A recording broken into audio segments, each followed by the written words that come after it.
अब जो हमारा काम है हम क्या करेंगे, केसेस, टोटल केसेस के हिसाब से हम लोग कर्व फिटिंग करेंगे। इसको टोटल केसेस कर लेते हैं, केसेस पर डे डिलीट कर देते हैं। एक चीज़ मैं आपको यहाँ पे और सिखा देता हूँ। यहाँ पे आपके एम्प्टी सेल्स थे,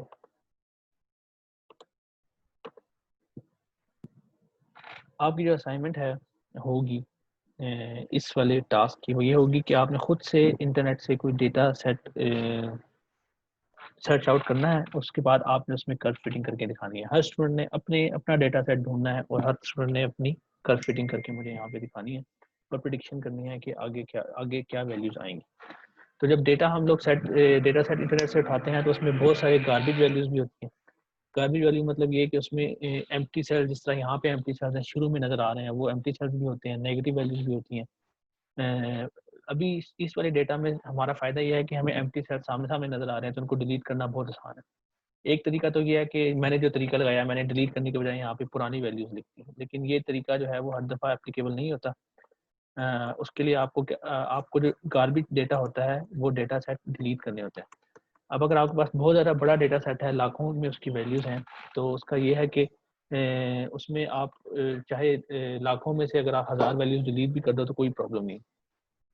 डिलीट करने का जो तरीका है वो मैं आपको सिखाने लगा हूँ। क्या तरीका होता है, एम्प्टी सेल्स जो हैं, मैंने एम्प्टी सेल्स डिलीट करने हैं, अभी मुझे नज़र आ रहे हैं, लेकिन सपोज अगर मेरे पास 1 लाख का डेटा सेट है और उसमें 1500 एम्प्टी सेल्स हैं और वो डिफरेंट जगह स्कैटर्ड हुए हैं, तो मैं एक एक करके उनको डिलीट नहीं कर सकता। जिस तरह मैं यहाँ पे डिलीट कर रहा हूँ, एक एक करके मैं सेलेक्ट कर रहा हूँ और मैं उनको डिलीट कर दूँगा।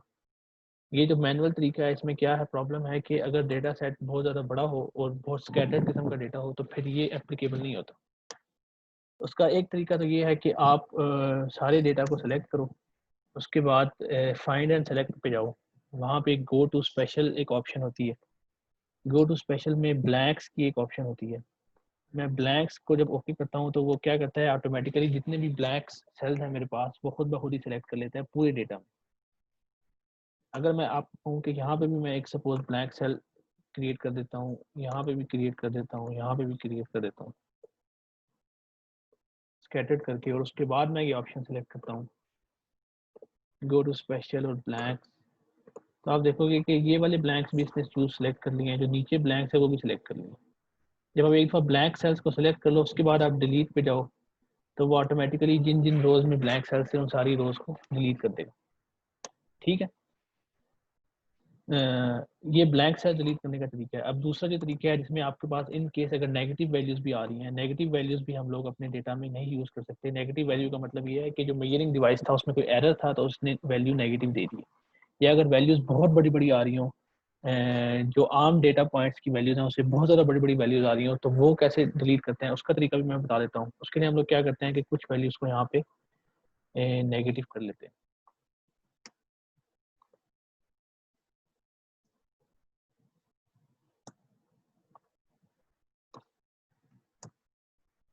ये 3-4 वैल्यूज मैंने यहाँ पे नेगेटिव करी। इसका तरीका बहुत आसान सा है। आप इस वाले कॉलम को सेलेक्ट करो, सॉर्ट और फिल्टर में जाके हम लोग इसको स्मॉलेस्ट टू लार्जेस्ट वैल्यू कर लेते हैं और अपनी एक्सपेंशन को सिलेक्शन को एक्सपेंड कर लेते हैं। तभी आप देखो कि जो नेगेटिव वैल्यूज हैं वो टॉप पे आ गई हैं। जीरो सेल्स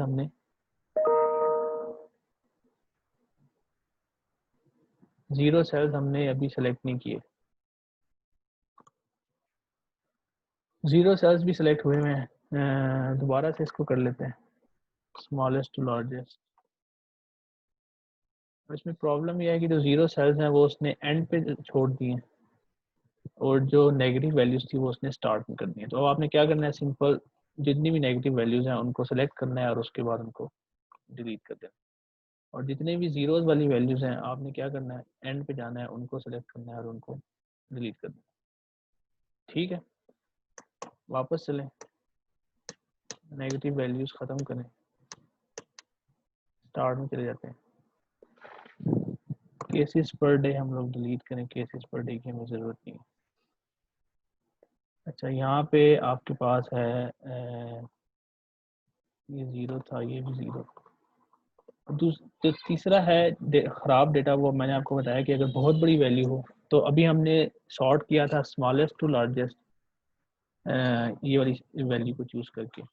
अगर आपने सबसे बड़ी वैल्यूज आपने देखना है कि आउटलायर्स तो नहीं है, आउटलायर्स का मतलब ये होता है कि डेटा सेट का जो क्लस्टर है उससे बाहर कोई बहुत बड़ी वैल्यू, तो हम फिर लार्जेस्ट टू स्मॉलेस्ट सेलेक्ट करेंगे। लार्जेस्ट टू स्मॉलेस्ट जब हमने किया तो हमें क्या पता लगा कि इसमें इतना बड़ा आउटलायर नहीं है, इसमें जो वैल्यूज हैं वो क्लोज क्लोज हैं सारी, सबसे बड़ी वैल्यूज भी उसके नीचे वाली वैल्यूज भी आपस में क्लोज हैं। अगर कोई बहुत बड़ी वैल्यू हो, सपोज यहाँ पे मैं कोई बड़ी वैल्यू डाल देता हूँ और उसके बाद मैं इसको सॉर्ट करता हूँ लार्जेस्ट टू स्मॉलेस्ट, तो आप देखोगे कि बहुत बड़ी वैल्यू वाला जो सेल है वो टॉप पे आ गया। ये सॉर्ट करने के बाद, इसको डिलीट करने के बाद आप दोबारा से अपने सेल्स को असली फॉर्म में कैसे लेके आते हो, आप इन डेज को सॉर्ट करते हो, डेज को सॉर्ट करते हो स्मॉलेस्ट टू लार्जेस्ट, तो डेटा आपके पास ओरिजिनल फॉर्म में आ जाता है, जो उसकी ओरिजिनल फॉर्म है। बस प्रॉब्लम ये हुई है कि जो डेट वाला सेल था वो नीचे चला गया। इसको आपने क्या करना है, यहाँ पे ला के इसको पेस्ट कर दो।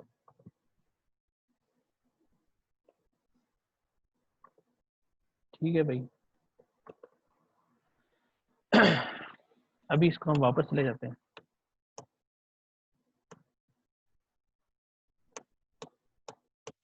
अभी हमारा डेटा इस फॉर्म में, तो ये जो मैंने आपको ट्रिक्स बताई हैं ये उस केस में है कि जो डेटा सेट आप चूज कर रहे हो उसमें अगर जीरो वैल्यूज हैं या आउटलायर्स हैं तो आपने ग्राफ बनाने से पहले ये इनको डिलीट करना। एक और चीज़, अगर आप उनको डिलीट नहीं करते, सपोज हमने एक बहुत बड़ा जो वैल्यू है, जैसे ये बहुत बड़ी वैल्यू है, हम सपोज इसी को लेके आगे चलते हैं।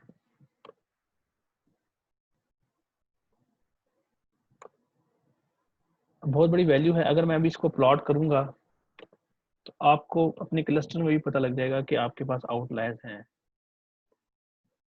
कैसे पता लगेगा, अभी आप देखो कि जो क्लस्टर है ये एक बहुत बड़ी वैल्यूज थी, तो ऑटोमेटिकली ये वैल्यू अलग से आ रही है, बाकी सारी वैल्यूज जो है वो नीचे श्रिंक होके नीचे आ गई। तो इसको भी हम लोग डिलीट कर सकते हैं। तो आपको इस कर्व से ही पता लग जाएगा कि कोई ना कोई आउटलायर आपके पास मौजूद है। तो अगर आप आउटलायर डिलीट नहीं करोगे तो आपकी कर्व इस तरह की बनेगी जो कि बिल्कुल ख़राब तरह की कर्व है, इसका कोई फ़ायदा नहीं। तो बताने का मकसद ये है कि आउटलायर्स आपको डिलीट करने पड़ेंगे, उसके सिवा कोई चारा नहीं है आपके पास। तो ये आप हमारे पास अब ये डेटा पॉइंट्स आ गए, सफाई सुथराई इनकी हो चुकी है, जो जीरो थे मैंने उनको टू टू कर दिया है। अब हम क्या करेंगे, इनको प्लॉट करेंगे। अब ये जो कर्व है, लास्ट टाइम जो हमने डेटा सेट देखा था उसके बहुत स्कैटर्ड थे वो पॉइंट्स, लेकिन ये जो पॉइंट्स हैं ये बिल्कुल स्मूथली ऊपर जा रहे हैं। इसका स्मूथली ऊपर जाने का फ़ायदा भी आप देखोगे कि जो आर स्क्वायर की वैल्यू होगी वो काफ़ी बेहतर होगी इस केस में। अभी हम लोग क्या करते हैं, ट्रेंड लाइन यहाँ पे इंसर्ट करते हैं। लीनियर की ट्रेंड लाइन ऑटोमेटिकली इतनी अच्छी नहीं होती, इसके आर स्क्वायर की वैल्यू काफ़ी ख़राब सी आएगी। 0.73 समथिंग इसकी आ रही है। कॉपी कर लेते हैं,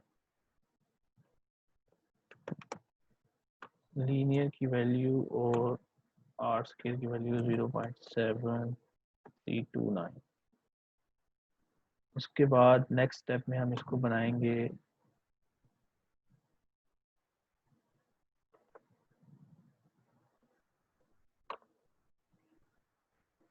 इसको हम लोग लॉगरिथमिक बना लेते हैं। लॉगरिथमिक की लास्ट टाइम भी बड़ी ख़राब वैल्यू थी, इस दफ़ा भी बड़ी ख़राब वैल्यू है।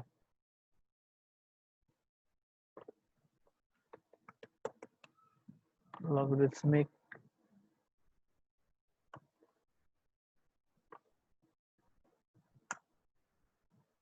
ठीक हो गया, इसकी जो वैल्यू है वो है हमारे पास 0.3826। उसके बाद हमारे पास आ जाती है सेकंड ऑर्डर।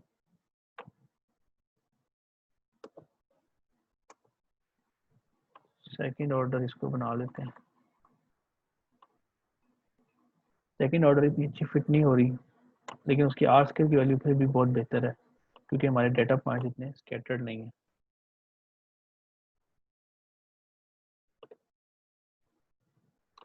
आर स्क्वायर की वैल्यू है 0.9666।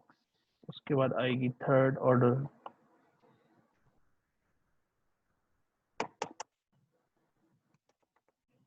फोर्थ ऑर्डर की इसमें हम नहीं बनाते, फोर्थ ऑर्डर की वैसे हमें पता है कि ठीक नहीं है।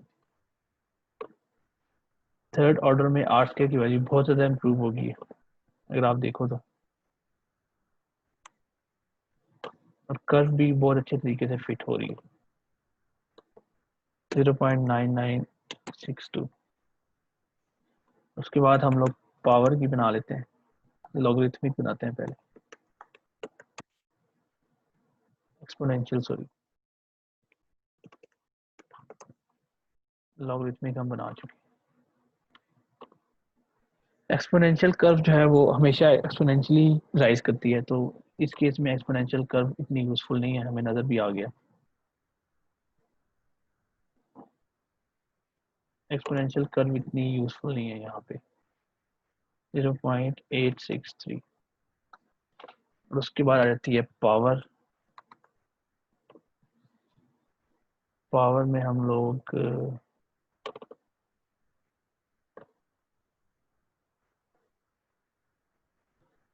पावर कर्व आपकी आई है,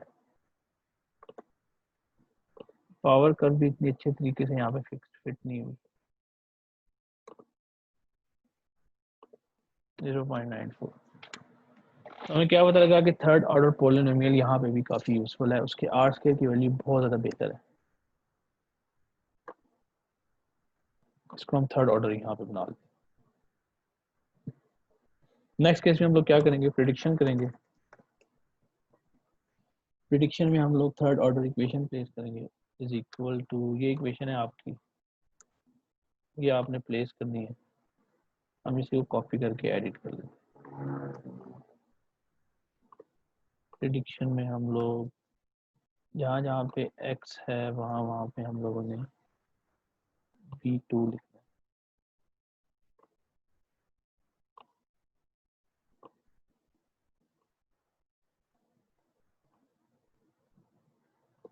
क्या हो रहा है इसको,